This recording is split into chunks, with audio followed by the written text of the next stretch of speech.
the most important thing for me is just for people to understand that their health is in their hands. Yes, Gone are the days when we told patients what to do. Patients need to empower themselves, know important things, and then ask their healthcare practitioners to help them make decisions. Yes. Because I think when we grew up, doctors were the bosses. Like if the doctor says jump, you ask how high. Anything. But that's different now. I think social media has changed all of that.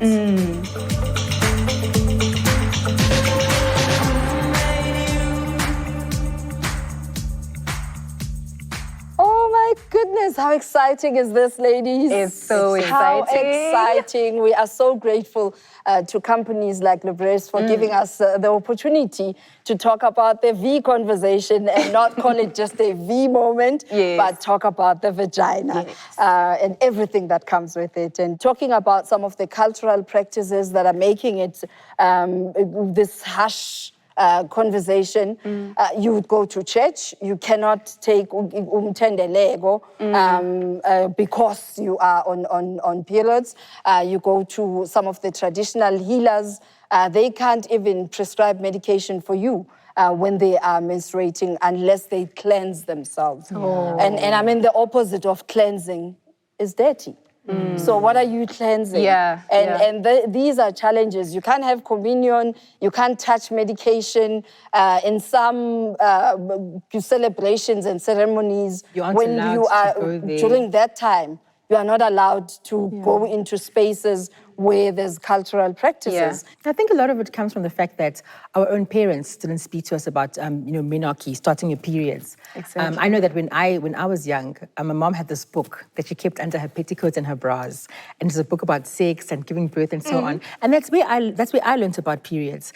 And then I wrote to a company that gave out sanitary wear, and they delivered a little pack to me, and I kept it hidden in my cupboards. And I knew that one day I'm going to start my period, and this is what I'm going to do. But her and I never spoke about it, and neither did my granny and I speak about it. But I was told that, if you play with boys, you're going to fall pregnant. But no one explained what the playing was, and so on. So when I did start my period, it was at school, boarding school. I was about to go swimming, and this period just arrived. Oh no! Right, and you can't say you're not going to swim. So I ran to the hostel, I had my little stash of sanitary tampons, put it in, and I went back and I swam. But in hindsight, I wish someone had spoken to me about menstruation. I was excited about having my first period, actually, because most of my friends had already had. I started when I was 14. That's in grade late 8. to me. I know. Lucky for you. I was like, when is it coming? But when it came, I was at school. I just got up and there was just blood on my dress.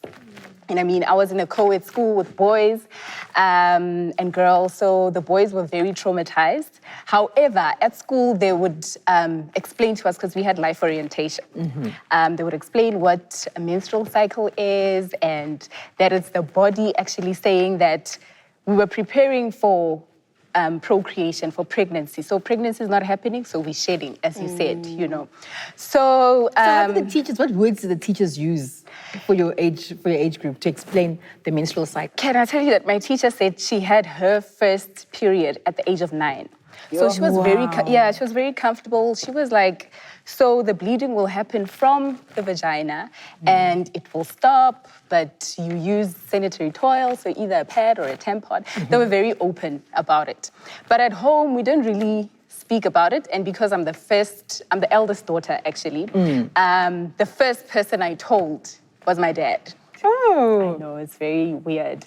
It's liberating too. It is, Because it means it's easy for you to then talk about it to your friends, male friends, talk about it to your potential partner, eventually husband. Because, I mean, if you speak to your dad, it's opening a window to having that conversation with the male gender. That's true, that's true. And how did dads respond? He was like, okay, you must tell your mom. We all know that to dad, what it meant is that, my girl has grown. So I told my mom, and she was like, that's okay, we'll get you the stuff. Don't be scared, don't panic, it's normal. So yeah, that was the first person I told. Oh, wow. Well, I think choosing who to tell is difficult. It depends on how open your parents or elders are to discussions of a sexual nature. Because Yeah. I had read everything there was to read, but when Yeah. it happened, I panicked. So I told my grandmother, and her first reaction was, you must stop playing with boys. Because I wanted to know, what does it mean? How do I live with this thing now? What does it mean? And she just said, stop playing with boys. And what does that even mean? So I many was like, but girls all get told my that. brothers are boys. So I grew up around boys. So if I Yeah. stop playing with boys, Now what? What does that mean? It means I'm now going to be confined in some corner. And these are perpetuated stereotypes in Yeah. us, Yeah, in our that's true. societies. That's true. And it's so unfortunate. But the pain, guys, the pain Oh that my, goes with that was the menstruation. worst. That was, Why? no one prepared me for that. I think mentally I was prepared because I'd read everything, but emotionally the pain. I mean, I went 7 days, very heavy, spotting and blotting, and then period pain. So every month at boarding school, I'd been sick bay for 2 days because the first 2 days was the worst. The period pain, the vomiting, the diarrhea. Oh, the diarrhea. So. And we don't emphasize enough that there is treatment available. Yes. You don't have Yes. to live with the pain. You don't have to live with even the menstrual heavy flow, which is just, let's talk about the difference between period and menstruation. Okay. Because I've always found this So- concept. So we have the puzzling. menstrual cycle. So the normal menstrual cycle is from 21 to 35 days. Okay, that's what we consider normal. So an average menstrual cycle is about 28 days. Your first day of your period is the first day of your menstrual cycle. Yeah. Okay. But now what many women don't understand is that it can change from month to month. Okay, so some people will say, no, my menstrual period is coming on the 1st of Jan. I know. It's never the of Feb, first. 1st of March. No. It depends on the cycle itself. So there's also this challenge about wanting kids or not.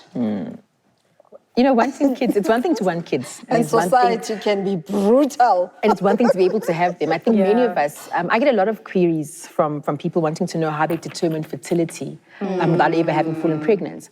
And apart from a general checkup, we can do blood tests, we can do an ultrasound.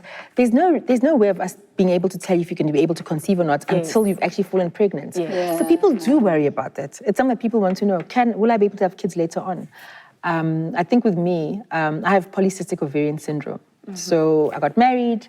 It took about 4 years to fall pregnant. And then I went to see a specialist who told me that I was fat. I needed to lose weight, and then maybe I'll fall pregnant. Those were his words. And so I did lose weight, and then I eventually fell pregnant.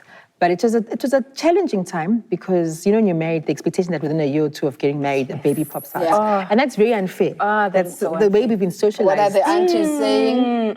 So when are we expecting a bambino? It's like none of your business. It's so unfair. It is so unfair. And in hindsight, when I look at that whole period of time, where I saw the so-called specialist with PCOS, his rudeness got to me. He was very rude. And that's how I remember leading up to my first pregnancy. We started this conversation about sexual relations, and you did indicate, Dr. Sindi, that you advise your patients, carry on with your lives, have your sex, but what are some of the precautions that we should take? Well, the body's very interesting, Crisalda, in that there's certain things the body can't do at the same time. Like, how you can't urinate when you're having an orgasm. And so it's the same thing. Say that again. You can't have an you can't urinate. You can't urinate and have an orgasm at the same time. Okay. Those two things can't happen at the same time. So it's the same thing with sex and menstruation. Your body knows that, okay, now we're having sex, and somehow the flow lightens during sex, and then maybe afterwards you might bleed a bit more. But it's not that you're going to be gushing all over the bed or whatever it is. Yes. So it's the same thing with swimming. So I'm going back to that moment, right?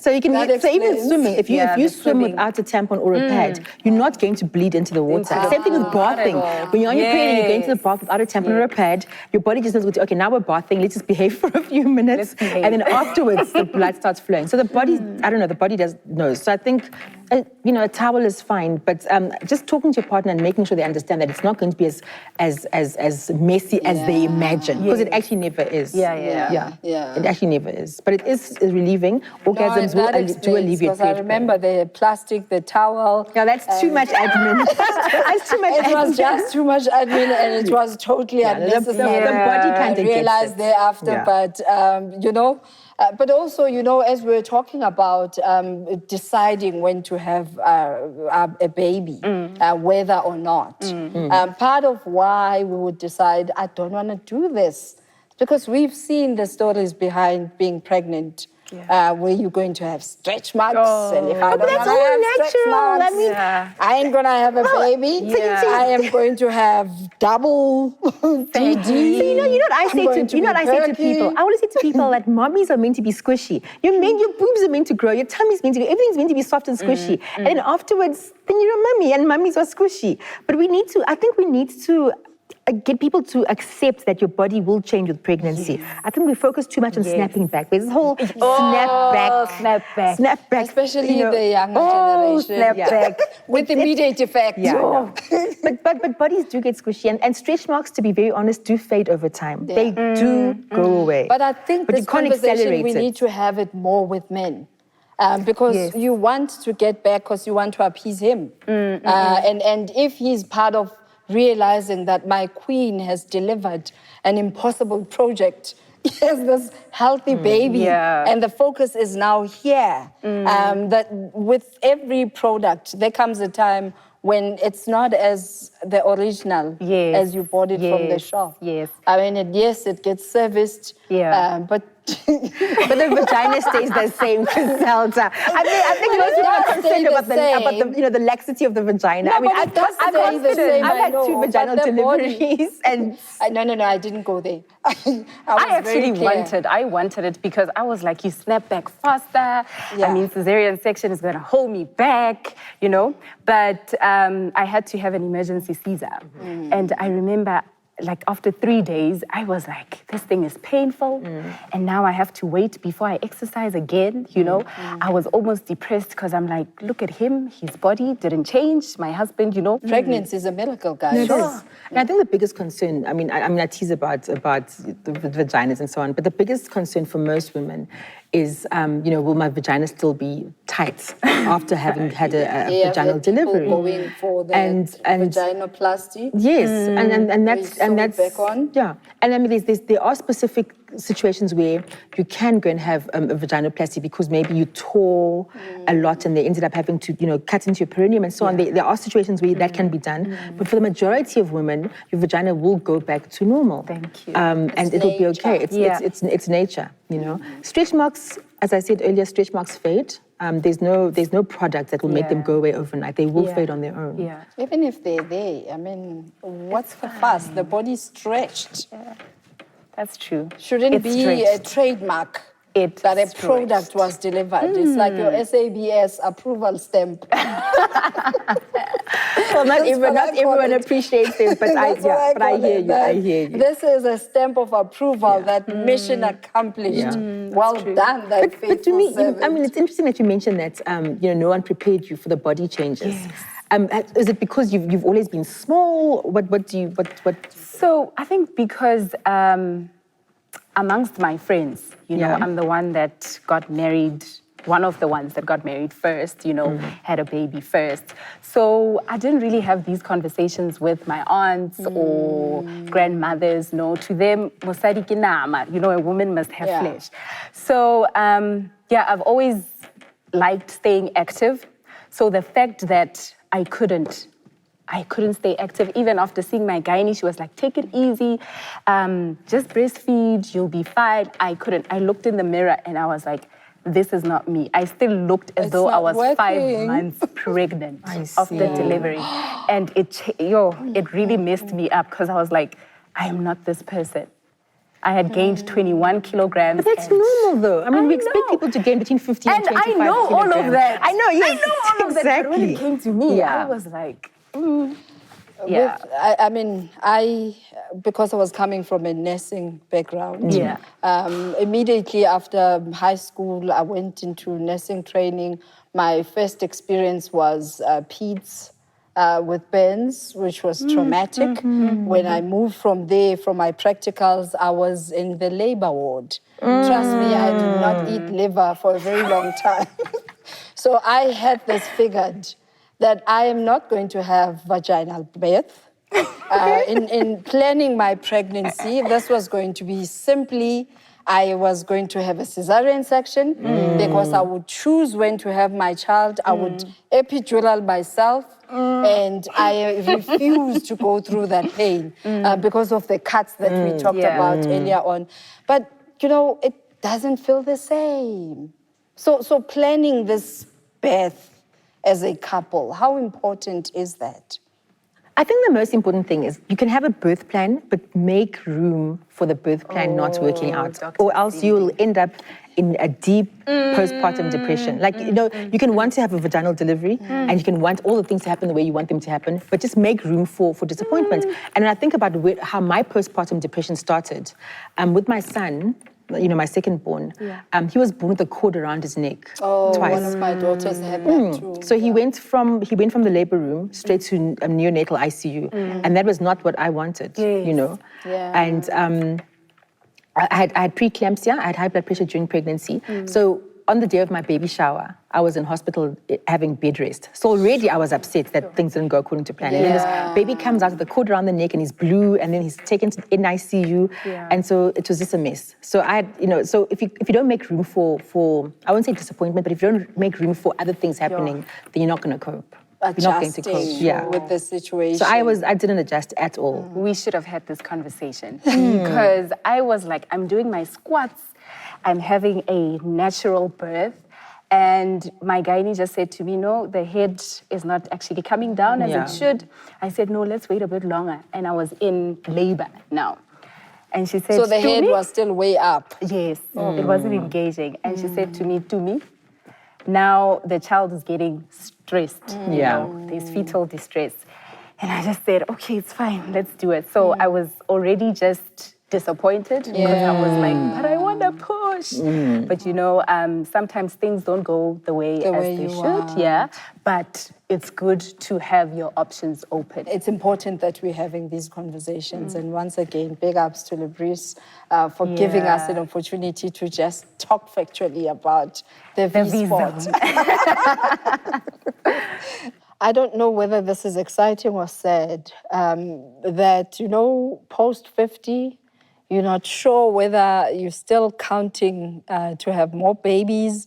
You look at women I admire so much who post 50 still make the decisions to have babies. I can never, for the life of me, I can never. Well, but you know, having suffered a miscarriage, Sindi, would you consider having just one more Lameki?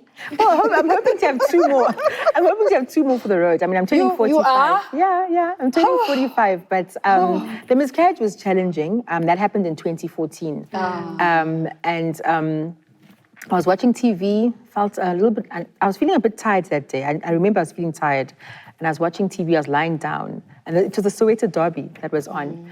And I just kept saying to my husband, I'm not feeling too good. Then eventually I got up and I went to the bathroom. And then I sat down in the toilet and I looked and I felt something coming out and I looked and there was this blood and clots in the toilet. So we rushed to the hospital. And when we got there, the doctor on call, the gynae on call, didn't want to come out. You know, what? No. Yeah, he didn't want to come out because he was busy wherever he was.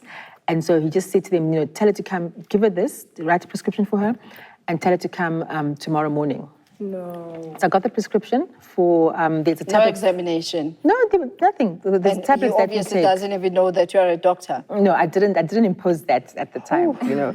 So, you know, there's a tablet that you get given, and then it just expels the rest of the products of conception. Then the following morning, I needed to go in for an ultrasound to make sure that everything was out. So we get there, but I got there late because I was still bleeding quite a lot. And he had left. He stayed for 20 minutes and then he left. So I got there. And they said to me, he's gone. And I'm like, okay, can I have his number? Can you call him? So they phone him and then I speak to him. And I said to him, I'm sorry I'm late, but we're here now, we're waiting for you. Can you please come back? And he said, no, it's a Sunday, he's going to play golf with his friends. And I said to him, oh, okay, it's fine, I'll go and see one of my colleagues who'll help me. And then he said to me, oh, if you have colleagues in the medical fraternity, why didn't you go there before? And why did you come and waste my time? And I said to him, well, you know, I'm also a medical doctor. You were too nice. I would have said I thought you need the salary. Then I pulled the doctor card and he was back in 15 minutes.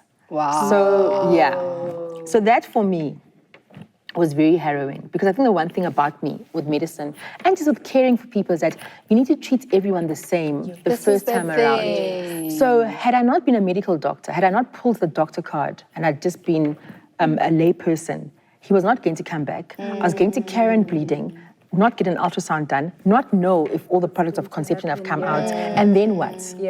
You know, so we need to learn to demand proper care from our healthcare practitioners, no matter who you are. The one thing that people don't talk about is that you know, having a miscarriage is like losing a baby, and people tend to ask, how many weeks were you? Oh no, that is still very small. That it doesn't matter how many weeks you were. You were expecting a healthy baby and it didn't happen. So there's loss and there's grief and there's sadness and all the accompanying emotions that go with losing something. So we must try very hard not to downplay the loss just because it was a few weeks. That's not fair. You know, for that person, it's a life that they've lost.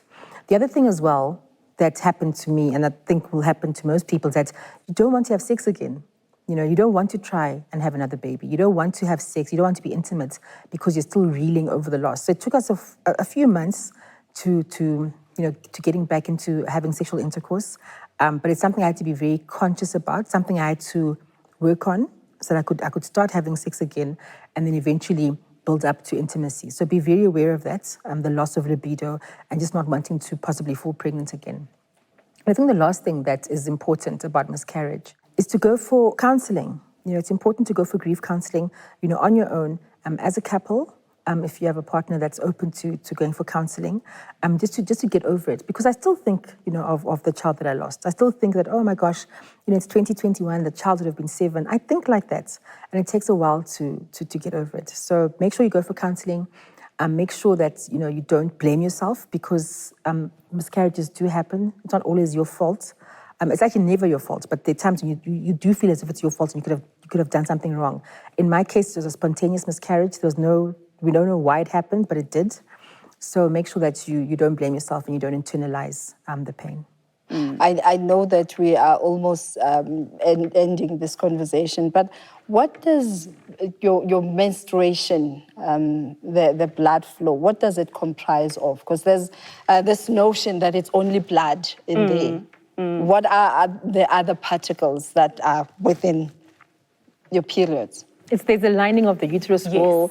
There's the egg that didn't fertilize. I'm sure there's water. There's water as well. There's the cells of the vaginal walls. Itself. It's a lot of it's a mix of everything. And I ask this question because sometimes you look at your pad, there's like something that looks like a liver there, and you think that's the clot.